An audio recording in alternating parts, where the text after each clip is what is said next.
hang, c'est vraiment un instrument suisse qui représente bien la Suisse parce qu'il est cosmopolite, il est discret, il est doux, c'est la force tranquille, c'est de l'énergie très puissante concentrée dans un écrin de douceur.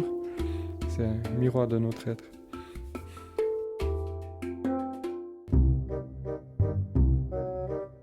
Bienvenue dans Clé de Sol, un podcast de terre et nature qui part à la rencontre de celles et ceux qui font résonner, chaque jour, la musique traditionnelle suisse. Pour ce dernier épisode, nous vous proposons de découvrir un instrument helvétique plus récent, qui s'éloigne de la tradition, mais qui pourrait, vu son succès, bientôt en faire partie. Voici le hang. Bonjour, je m'appelle Jeff Widmer, j'habite à Gruyère en transition vers Rossinière dans le pays d'en haut à côté de Châteaudet et je suis joueur de hang. Je gagne ma vie avec la musique et je suis facteur à la poste aussi en même temps. Donc le hang c'est une grande histoire d'amour avec moi et le hang. Alors le hang physiquement, alors déjà il y en a plusieurs, mais le hang classique qu'on connaît dit le hang sculpture. En fait c'est une forme lenticulaire comme deux lentilles superposées l'une sur l'autre. Si vous voulez imaginer vulgairement deux woks l'un sur l'autre ou comme une soucoupe volante peut-être. Il est constitué d'une matière spéciale qu'on appelle le pang, P-A-N-G. C'est une matière expressément été inventée exprès pour le hang par les inventeurs du hang. L'origine du hang, c'est la Suisse, bien sûr, le canton de Berne, même voire la ville de Berne. C'est un couple de Bernois qui s'appelle Sabina Scherer et puis Felix Leuner. Ils ont nommé cet instrument-là parce qu'il se joue avec les mains, car le mot hang, H-A-N-G, en patois bernois, ça veut dire les mains. Hang. Voilà, la bernoise. Ils ont commencé en 1976. C'est une évolution permanente et un travail de sculpture manuel qui nécessite beaucoup de concentration, de savoir-faire. Voilà, c'est d'abord de l'énergie, des vibrations et puis ensuite le bonus c'est qu'on peut faire de la musique avec.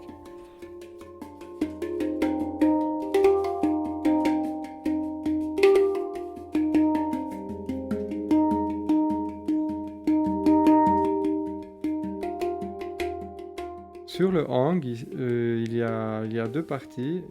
Ici, ce que je tiens dans mes mains, c'est le hang goubal. Il y a la partie aérophone, basse. On joue avec l'air, vous entendez. On va créer un mouvement. On va danser. Et tout autour du goût, des basses, il y a un côté plus superficiel, plus harmonieux, qu'on appelle l'idiophone, avec les notes.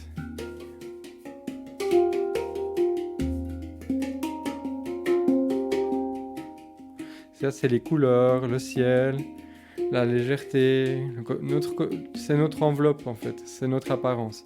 Mais nous, on est des êtres, on a d'abord une âme qui est décorée par des couleurs. D'abord, être. Et ensuite paraître.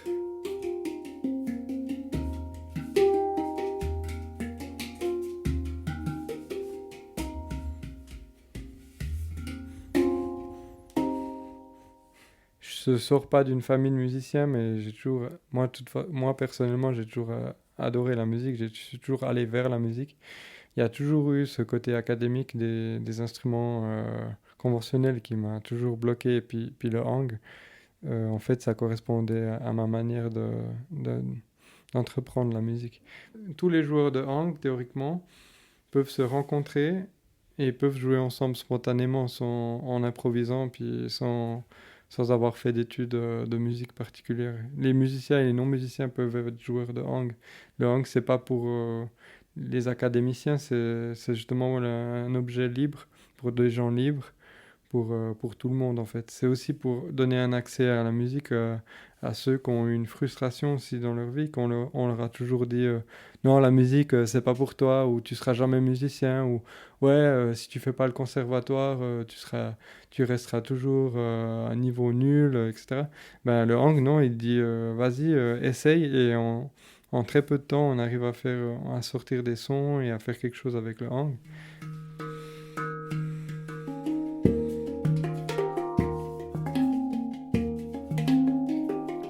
oui, je peux y jouer des heures.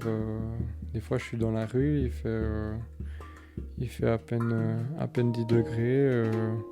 Je suis juste avec un petit pull parce que la veste me gêne pour jouer. Et puis en fait, tant que je n'ai pas les doigts engourdis, des fois je peux jouer 1, 2, 3 heures dans la rue sans m'arrêter ou juste pour parler du hang aux gens. Quand on entend du hang, des fois il y a des gens qui disent « Ah, ça me fait penser à l'Afrique », d'autres ça leur fait penser à l'Inde. Et c'est ça qui est joli justement, c'est que chacun il voit ce qu'il a envie de voir.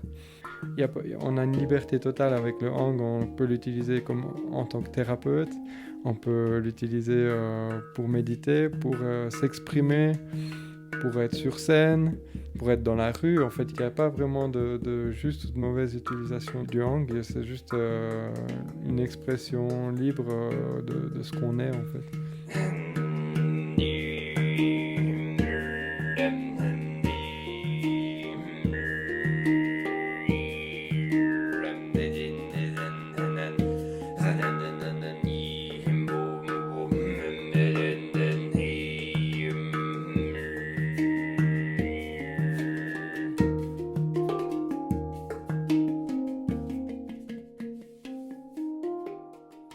Moi, quand je joue du hang, ça me procure pas mal déjà du plaisir de jouer, une forme de parenthèse dans le temps aussi.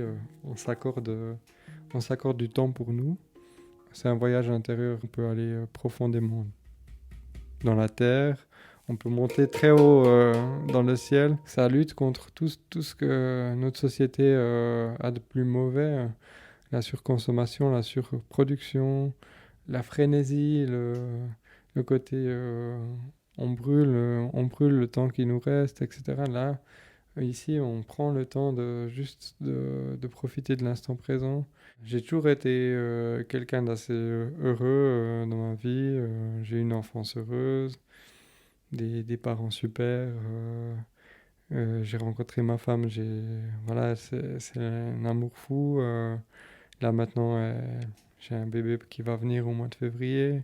Je pense que ça m'a aidé à avancer, à évoluer, à mûrir en fait dans mon cas. Mais après, comme le hang, ça s'adapte à chacun, c'est le miroir de chacun. Chacun peut, avec lui, l'utiliser pour se sauver justement, pour s'échapper ou pour lutter contre ses peurs. On peut aller ou dans le négatif ou renforcer son positif. Et puis juste de se poser quelques instants, soit en solo, soit en groupe, mais en groupe c'est encore plus fort. Et puis voilà, pour moi c'est ça qui est important avec le hang, c'est que c'est d'abord un instrument, œuvre d'art qui est d'abord spirituel et puis après accessoirement qui peut s'utiliser comme un instrument de musique.